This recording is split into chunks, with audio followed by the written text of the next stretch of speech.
Hello viewers, இன்னைக்கு நம்ம பார்க்க போறது one piece episode 783 part 2.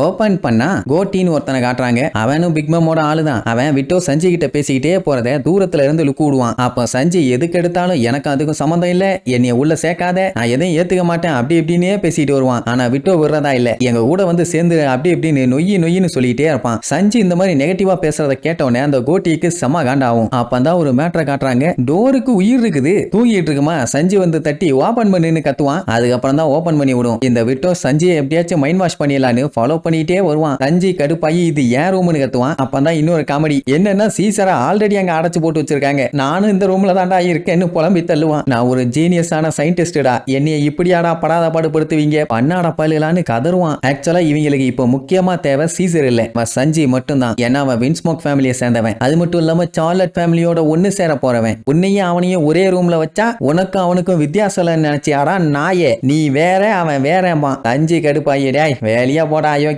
Rascal, நான் கண்டிப்பா கல்யாணம் பண்ணிக்க மாட்டேன்பா. அந்த டைம் தான் அந்த கோட்டிங்கிறவன் செம்ம காண்டா உள்ள என்றான். இவன் ஆக்சுவலா ஒரு ஹிட்மேன், ஃபயர் டேங்க் பைரட்ஸை சேர்ந்தவன். விட்டோ கிட்ட எப்படி நீ இப்படி பேசலான்னு சொல்லி அவன் அட்டாக் பண்ண கன்னெல்லாம் கொண்டு வருவான். ஆனா விட்டோ கதருவான், வேணாண்டா அவன்கிட்ட போய் பஞ்சாயத்து பண்ணாதே, அவன் ஒண்ணு வேணும்னு சொல்லல, நீ எனக்காக வந்தது ரொம்ப ரொம்ப தேங்க்ஸ், ஆனா எதுவும் எச்சக்கலை மாதிரி பண்ணி விட்டுறாதே அப்படி இப்படின்னு அவனை தடுக்க ட்ரை பண்ணுவான். சஞ்சிக்கு இவனுக்கு அப்படி கத்திட்டு இருக்கிறது கடுப்பா இருக்குது. அதனால ரெண்டு டாக்ஸும் வெளியே போங்கடான்னு கண்டமேனிக்கு திட்டினவனே அவனுக்கு கடுப்பாயிரும். எவ்வளவு தைரியம் தான் எங்களை பார்த்து வெளியே போக சொல்லுவ, இதோட நீ செத்தடான்னு மறுபடியும் சொல்றதுக்கு எய்ம் பண்ணுவான். வீட்டோ கதருவா, வேணாண்டா பின் விளைவுகள் ரொம்ப ரொம்ப மோசமா இருக்கும், சொன்னா கேளுன்னு. இப்படி அடுத்தடுத்து அவன் பண்ற எல்லாத்துக்குமே சஞ்சி மொக்க பண்ணிட்டே இருந்தவனே அவனோட வெறி இன்னும் அதிகமாகிட்டே தான் போகும். அட மேட்ரு என்னன்னா, அந்த மொட்டை மூதேவி கோட்டிக்கு இவன் தான் மாப்பிள்ளைன்னு தெரியவே இல்லை. அப்பதான் அழகு சுந்தரி அபிநய சரஸ்வதி சிஃபோன் என்ட்ரி கொடுத்து அந்த கோட்டியை பிடிச்சு வண்டையா திட்டுவா. ஏன்னா அவன் வின்ஸ்மோக்கோட பையன், அவனுக்கு நேரா கண்ணை நீட்டுறதே எவ்வளவு பெரிய குற்றம் தெரியுமா. அண்ட் அது மட்டும் இல்லாம அவன் தான் மாப்பிள்ளை. அவன் மேலே ஒரு விரல் பட்டுச்சு,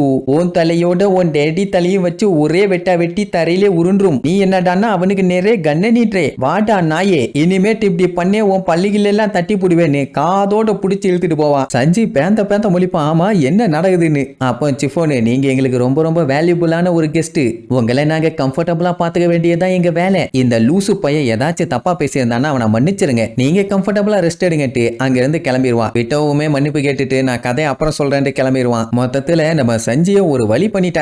என்ன அவனுக்கு அந்த சிஃபோனை பார்க்கும்போது அவன் கல்யாணம் பண்ணிக்க போற அந்த பொண்ணோட மூஞ்ச பாக்குற மாதிரியே ஒரு பீலிங். ஆக்சுவலா அவளுமே சார்லட் ஃபேமிலியை சேர்ந்தவ தான். அவ பேரு சார்லட் புட்டிங்கி, இவ பேர்ல சார்லட் சிஃபோனு, ரெண்டுமே சாப்பாட்டோட பேரு. இந்த பிக் பம்முக்கு சோத்து மேல அக்கறை இருக்கலாம், ஆனா இவ்வளவு கொடூரமா இருக்க கூடாது. உங்கள யார் பேராச்சும் சாப்பாட்டு ரிலேட்டடா இருக்கா, இருந்தா கமெண்ட் பண்ணுங்க, பார்க்கலாம் யார் அந்த லக்கி ஃபெலோஸ்னு. இங்க நம்ம சீசர் பாவும் தொண்டையிலேயே கதருவான். ஏன்னா இவன் பண்ண வேலைக்கு கண்டிப்பா பிக் மம் இவனை கொன்னுடுவான்னு அவனுக்கே நல்லா தெரியும். எப்படி தேவையில்லாம வந்து மாட்டிக்கிட்டேன்னு புலம்புவான். என்ன அவனுக்கு சஞ்சியை பார்க்கும்போது தான் கொஞ்சம் காண்டாகும். ஏன்னா நம்மால பயங்கரமா ப்ரொடெக்ட் பண்ணி பத்திரமா பாத்துக்கிறாங்க. அது ஏன், ஏன்னா அவன் வின்ஸ்மோக் ஃபேமிலியை சேர்ந்தவன். பட் அப்படி சொல்றது நம்ம சஞ்சய்க்கு சுத்தமா புரியல. இவ்வளவு நாள் இல்லாத குடும்பம் இப்போ திடீர்னு இடையில பொத்துக்கிட்டு வந்தாங்கன்னா எப்படி அவனால ஏத்துக்க முடியும். சரி அப்படியே கட் பண்ணி சில பல நாட்களுக்கு அப்புறம் காட்டுறாங்க. மஞ்ச வெயில் மண்டைய புடைக்குது. அந்த வெயில்ல அப்படியே புலம்பிக்கிட்டே நம்ம ஆளுக கப்பல்ல வந்துகிட்டு இருக்காங்க. அட அந்த நேவி பேஸ்ல ஸ்டாப் பண்ணி சாப்பாடெல்லாம் அள்ளிட்டு வந்தாங்கல்ல, அதுக்கப்புறம் எங்கேயுமே ஸ்டாப் பண்ணல. அதனாலேயே சோத்துக்கு பஞ்சம், நாக்கெல்லாம் வறண்டு போச்சு, பாடி எல்லாம் தொங்கி போச்சு. மீனையாச்சும் பிடிச்சி திங்கலாமான்னு தூண்டில போட்டு உட்கார்ந்துட்டு இருக்கானுங்க. ஒரு மீனும் சிக்கன மாதிரி இல்ல. சூடு வேற மண்டைய பொழகுது. மத்தவங்க எல்லாம் பரவாயில்ல, பெட்ரோவும் சாப்பரும் குளிரான இடத்துல இருக்கிறவங்க, அவங்களுக்கு இவ்வளவு ஹீட் இருந்தவன தாங்க முடியல. அந்த டைம் ப்ரூக் வேற காமெடி பண்றேன்னு கடுப்பேத்திட்டு இருப்பான். நமிக்கு அடிக்கணும்னு தோணுது, ஆனா சுத்தமா எனர்ஜி இல்ல, என்ன உடனே கம்முன்னு உட்காந்துக்குவான். கொஞ்ச நாளா இடி மின்னல் கடலு பாடா படுத்திருச்சு.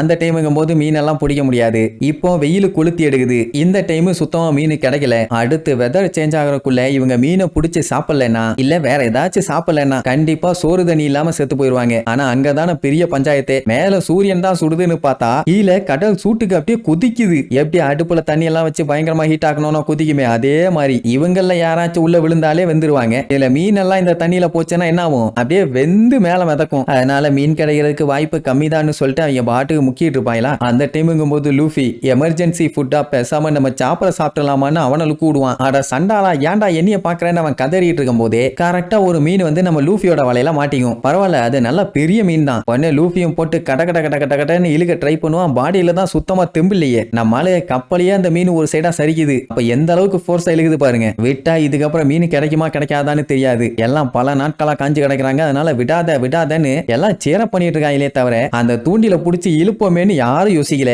அவன் இருக்கிற கடைசி ஒரு சொட்டு எனர்ஜியும் போட்டு இழுன்னு இழுத்து ஒரு வழியா அந்த மீனை கப்பலுக்கு கொண்டு வந்துட்டான். அவ்வளவுதான். அத்தனை பேருக்கு சந்தோஷம் தாங்க முடியல. ஏன்னா ஒரு வழியா இவங்களுக்கு மீன் கிடைச்சிருச்சு. இதுக்கப்புறம் சாப்பாட்டுக்கு பிரச்சனை இல்லை. அதுவும் பெரிய மீன் வளைச்சு சாப்பிடலாம் ஒரு வாரத்துக்கு.